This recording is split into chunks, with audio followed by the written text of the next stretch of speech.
Hi, Faculty Factory podcast listeners. I'm Kim Skorupski. I want to share a great opportunity with you. We've created a faculty leadership collaborative of faculty affairs and faculty development leaders from around the country, and we're offering a leadership boot camp in January. This one is for early career faculty members.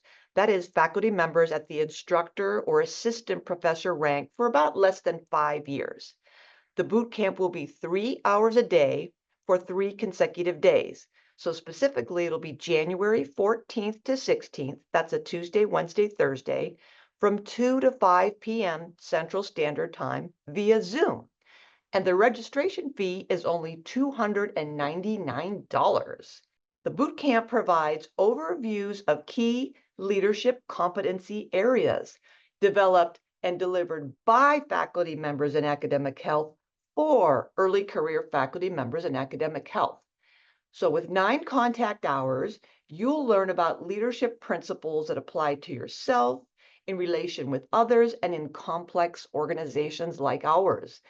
So this opportunity is open to early career faculty members in academic health institutions around the world. So please share with your friends. Let me tell you what the topics include.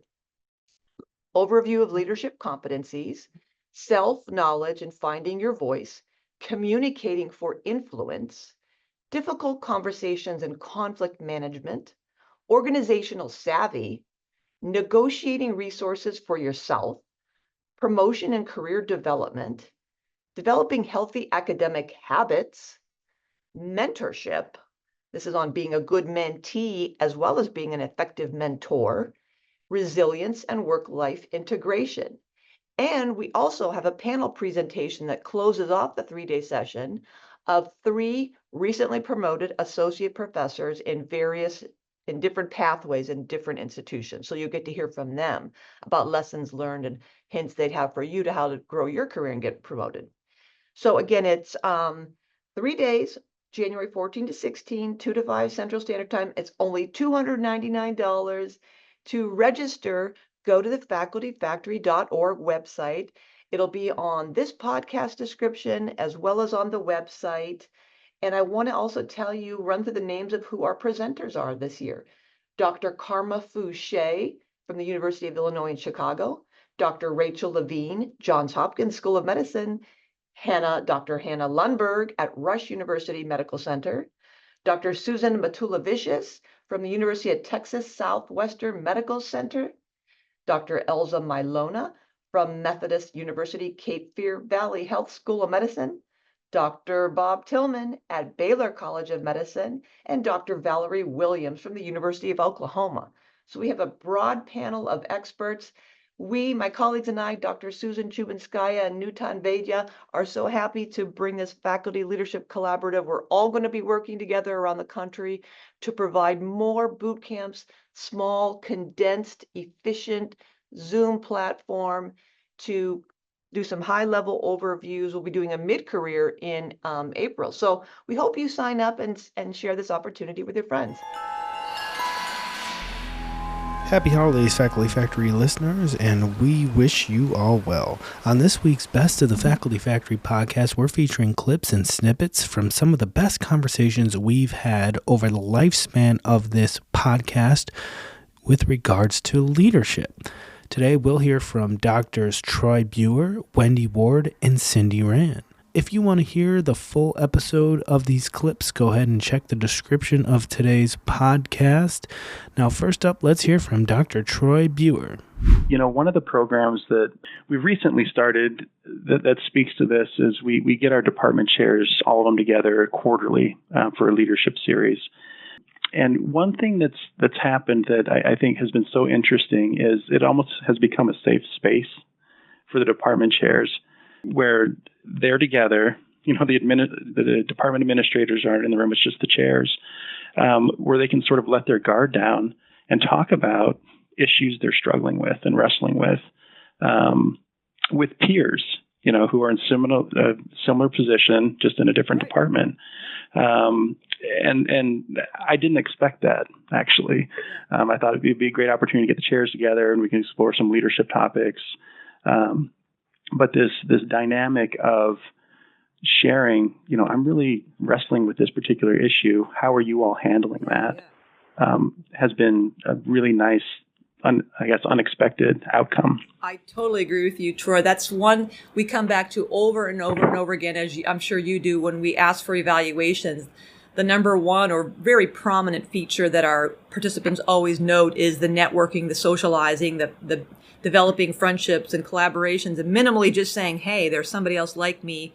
I thought I was the strange one, the picture. I'm the only one having imposter syndrome, but lo and behold, there are other people who have the same challenges. So I love that you two have noticed that, letting their guard down. That's something that I think is so wonderful that happens in a group. And that's why what we have to figure out how to balance that safe space component with diversity and hearing different voices. So, we talked about, do we have a core curriculum where everybody's together, and then you have electives or breakouts where the same thing when our women's programs. We have a co-ed leadership program and women's programs, and that women's program seems a lot closer because there's a different bonding vibe in that room compared to the co-ed room. So it is something that we struggle with as well. It's just fascinating. But I agree with you. I love that when you could sit there and watch people letting their guard down and being honest and sharing their fears, and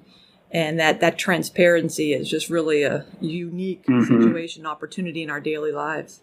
I think it's so important as new faculty development programs are planned and developed, is to be thinking about evaluation plan as part of the creation, on the front end, because to be able to demonstrate the value of what we're providing to faculty, it's possible, and I think it's an obligation for anyone that's involved in faculty affairs and development, is to have scholarship that's done in a way that really measures the value added. Now let's hear from Wendy Ward and her 10 tips for aspiring faculty leaders. So tip number 1, active listening. Now I know that sounds pretty simplistic, and really many of us have thought about that in terms of patient-centered care. However, active listening can really be an asset when you're in a leadership role, trying to really understand what someone is communicating to you, and to show that you're really hearing them can be essential to moving forward in a conflict or difference of opinion or trying to build a collaboration. So active listening would be very key. Number 2 is to wait before sending that email. So many of us, when we're very fast-paced and trying to respond to things, it's easy to rip off a response to something, particularly something that's created an emotion. So worry or anxiety or anger related to whatever it was you received in your inbox. But I'd suggest to you, go ahead and draft it, but just save it. Save it in your drafts. Give it a few hours, maybe a day, and reread it and revise so that you can better control the messaging that you're putting out there. And that can be really useful now, but also down the road. Number 3 is empathy. So empathy, of course, is not just active listening and hearing what someone's saying, but connecting with them on an emotional level, understanding their perspective, their emotional perspective. That particular skill, when honed, can really be useful in a variety of situations as a leader. But you can practice it with patients, with students and other trainees, with colleagues throughout your day, and just get very good at connecting with people on that emotional level, in addition to the active listening that we talked about earlier. Number 4 is maintaining some flexibility. So I know my schedule, when I look at it in the beginning of the day, I'm supposed to do A, B, C, D, and E, and in that order. And what happens is it gets out of order, or new things come on my plate that I have to deal with, and the schedule is all out of whack. And really trying to roll with that instead of resist can go a long way to reducing stress, but also to modeling being a good leader. So when unexpected things happen, policies, procedures, or events, to really be flexible and to try and roll with it with a smile can be a really helpful strategy that you can practice now. Number 5 practicing a succinct presentation. So everyone talks about the need to practice an elevator speech. So if you get in the elevator and the dean or the chancellor's there, how you can succinctly tell them who you are in the organization and what's special about you. And that's a super helpful first start. However, those succinct conversations can happen in other ways too. When you're debriefing a case with a student, when you're trying to sum up all of the data that you have assessed in a patient and what your treatment plan is, getting really comfortable and pulling a lot of information together and very succinctly stating it in a way that's easy for the other person to understand is a very useful tool as a leader. Number 6 is also tailoring that communication to your audience. So if you're in the elevator with the dean, it might be a different conversation than if you were with a colleague in another department or a patient. So understanding how the audience can really impact the type of message, the word choice, and the content of what you're trying to say. And in fact, if you're thinking along those lines and you're in a situation where you're trying to persuade someone or get them to agree or jump on board with something that you're proposing, there are 3 ways to do that. One is a logical appeal. That's using data and to project the impact of your solution or your proposed scenario, the impact on the data of that. So some people really are swayed by logical appeals. Mm-hmm. There's also emotional appeals. Other people really are swayed by the meaning behind what you're doing or what you're proposing and its importance to people and their emotions. And so having an emotional appeal sometimes is more appropriate. And then the third way is a cooperative appeal, really trying to show this is good for you and your group. This is good for me and my group. Together, we can do it more efficiently and effectively. Those kind of cooperative appeals can be really helpful as a leader. Now, all 3 of those, you can again start practicing in your communications with patients, in your communications with students, with colleagues, and with those in leadership roles above you, so that you're prepared when you're a leader. Number 7 is building relationships. Now, this is the most fun of my 10 tips because making friends and having friendly conversations is fun. But we know as leaders, sometimes if you need information about an issue in another group, you call a friend and they can share with you what's happening over there. Or if you need to build a collaborative team and you need someone from a certain group who you know you can work well with, you lean on those friends in order to do so. So having those relationships prepare you for a collaborative approach to leadership down the line. Number 8 is honesty. Honesty about what you know. We call that transparency in a leadership situation. Mm-hmm. And then being honest about what you don't know. And at the same time of being open and honest about those 2 things, also remembering to keep your confidences. And it's okay to say, I can't divulge the person, or I can't divulge more specifics at this time because of protecting confidentiality. So you're transparent that you're holding something back because of a good reason. Mm-hmm. And so honesty and that approach towards transparency would be a really important skill. Number 9 is practicing difficult conversations, large and small. And it's really pulling together all those earlier tips with active listening and empathy and preparing for the presentation and thinking about your audience, all of those things ahead of this one. And then just practicing it over and over in easy situations, but also in difficult ones, to practice keeping your cool, to staying focused, to preparing well ahead of time so you can have success in those difficult conversations. Mm. And then number 10 is to be self-aware, to know when you did it well, and to reflect on wanting to continue to use those approaches that were successful, but also to know when you didn't do it well. And let's face it, we're all trying to be better leaders, right? And to build these leadership skills. And so when you don't do it well, be kind to yourself in your self-reflection. We're not perfect. None of us are. And rounding out today's episode, we hear from Dr. Cindy Rand and her tips for aspiring leaders when it comes to overcoming imposter syndrome. Talk to us today about imposter syndrome. Well, thank you, Kim. It is something that I have recently had a chance to talk with a number of women leaders about. And it's been a reoccurring theme through both my role as a mentor and my role as an executive coach is, what is it that people are telling themselves? What is their own perception as they advance in their careers about their competence, their suitability? Do they fit in?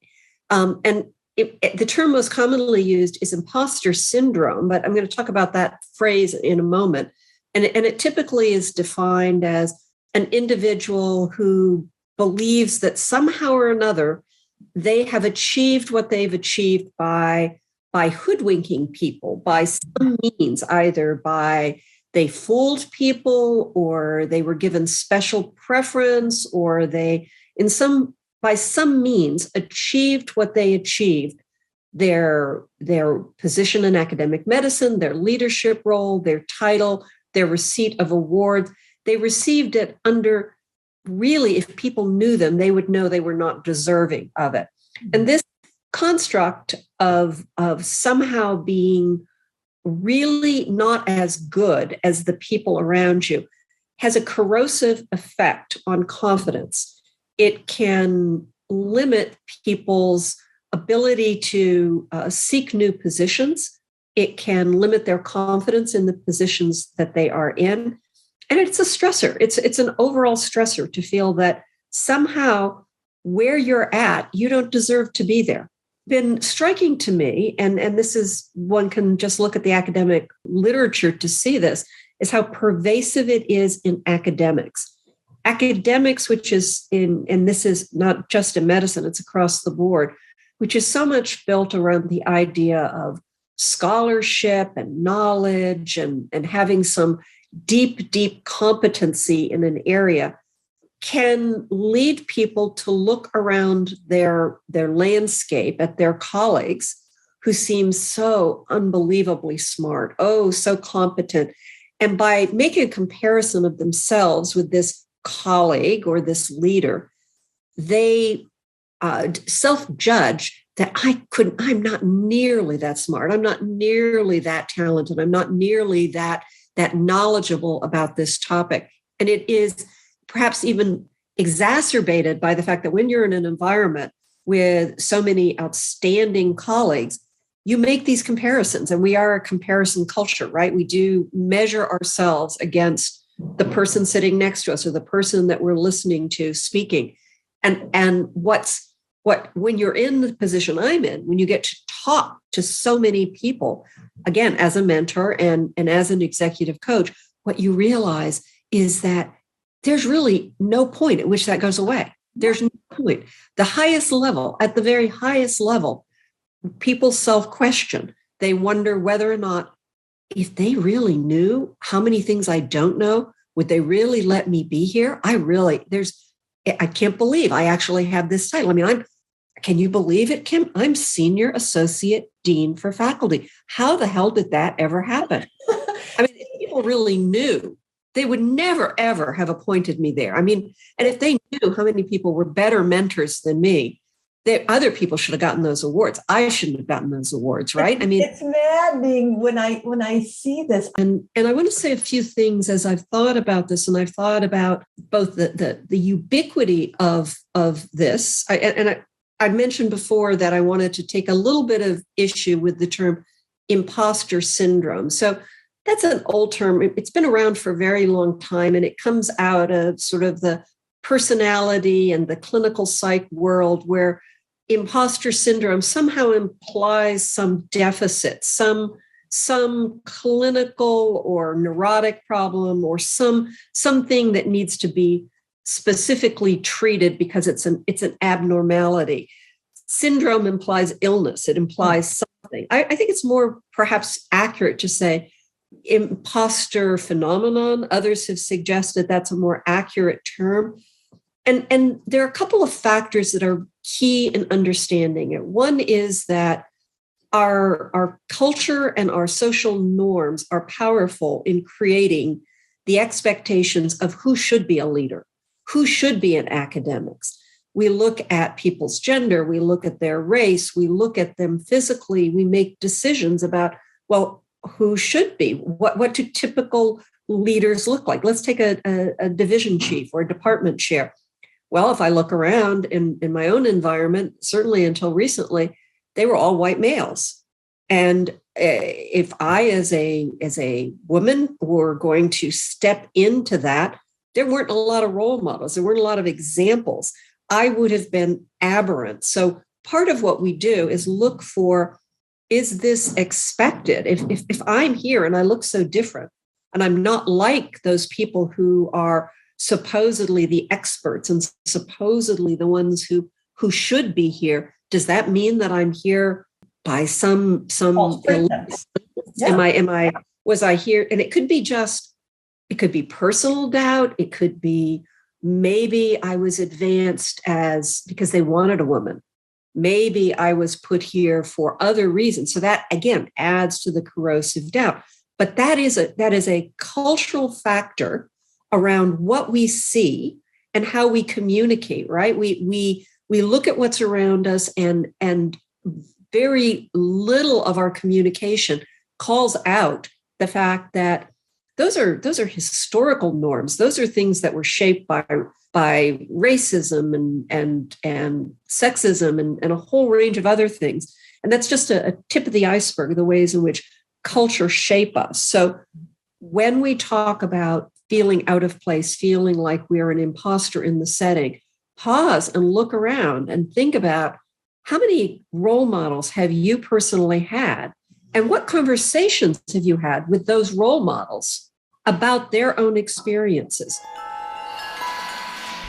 Thanks for tuning in to Faculty Factory Podcast. The mission of the Faculty Factory is to build and support a community of leaders in faculty development who share tools, resources, wisdom, and encouragement in service to our faculty members, schools, and institutions. We encourage you to go to facultyfactory.org to find out more. Get in touch with me, ask me any questions. Maybe you want to be interviewed on the podcast. Thanks for tuning in to Faculty Factory Podcast. We'll see you next time. The Faculty Factory podcast and website is sponsored by the Johns Hopkins University School of Medicine Office of Faculty. For more information, visit facultyfactory.org.